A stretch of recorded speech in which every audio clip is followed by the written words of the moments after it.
Como esta sa inyo mga patatas. Tayo naman po ay nagbabalik sa na namang episode dito sa bayan ng X-Rap Season 2 Episode 8. Naka-recover na nga pala ako sa pagkamatay yung nakaraang episode, which is yung minako ng netherite.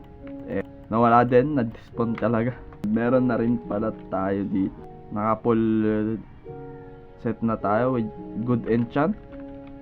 And yung naghinayang talaga ako, which is yung one stack ng ancient debris ng sama sa pag-despawn. Okay lang sana ma-despawn yung mga gamit or mawala sa mahon sa lava, pero yung one stack is ang hirap i-grind. Siguro mga 4 hours ko yung grind nang hindi pabagtaw-bagtaw. Anyways,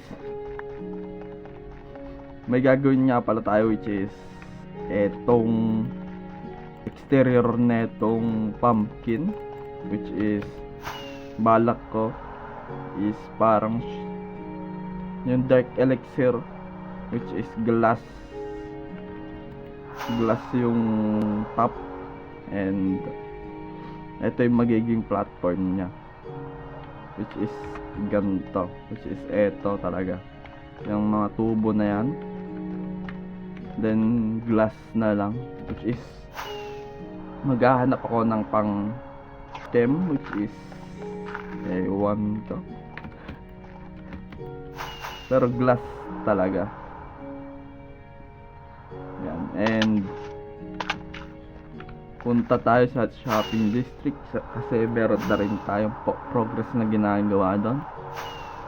Huwag nga pala kalimutan subscribe, hit like, comment, and subscribe sa mga X-Craft members. So dito na tayo, which is nagawa natin to at naglagay na tayo ng mga pansamantalang ilaw, which is para walang mag-spawn na mobs dito, which is creeper, mahirap na.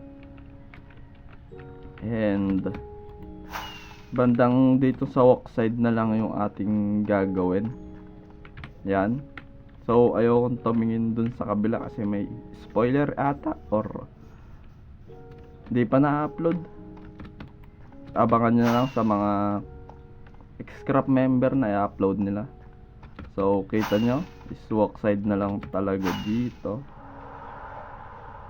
And nakapag-gather na pala ako para sa mga materials dyan. So balik tayo sa base para i-build yung talagang i-build natin ngayong episode. Balak ko na rin palang lagyan to ngayong episode. Tatapusin ko ngayong episode dyan. So may maganda na akong iniisip ngayon sa bakod dito pang elevate natin. Balikan ko na lang kayo pag may progress na tayo dito sa pang exterior ng pumpkin and melon farm natin. So let's go.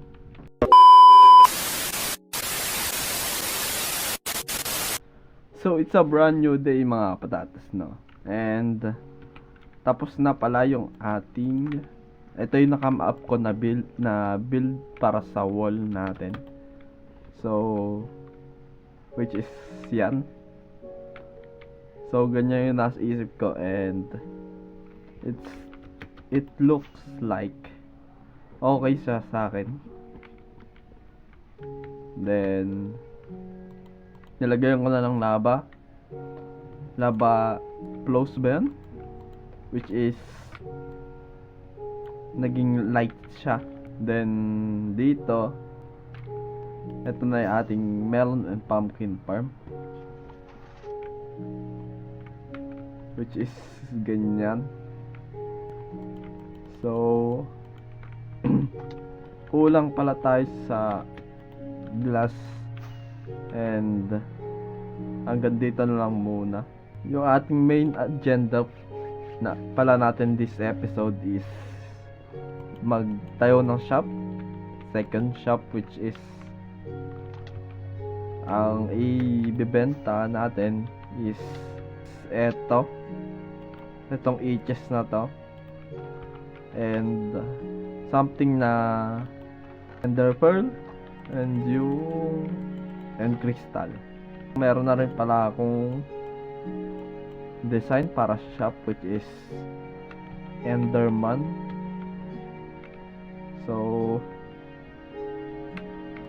balikan ko na lang kayo pag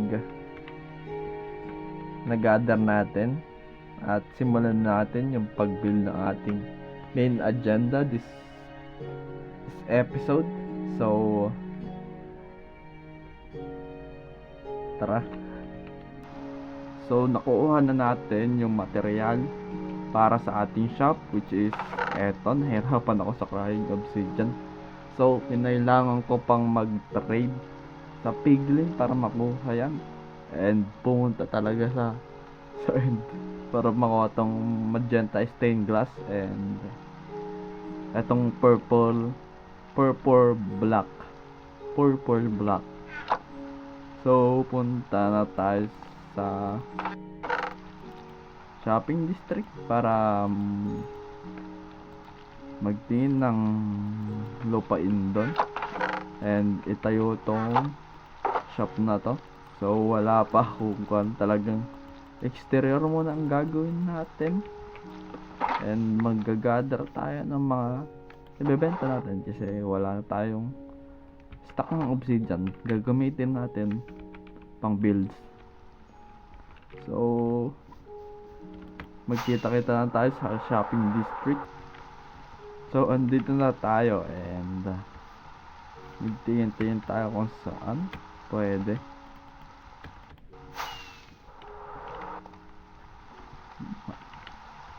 So kanya rin pala is meron na tayong trim armor. So yan, ang ganda oh. So siguro goods na to itong area na to. So kukunin ko to and to place dyan. Yan ko na lang kayo pag nagawa ito.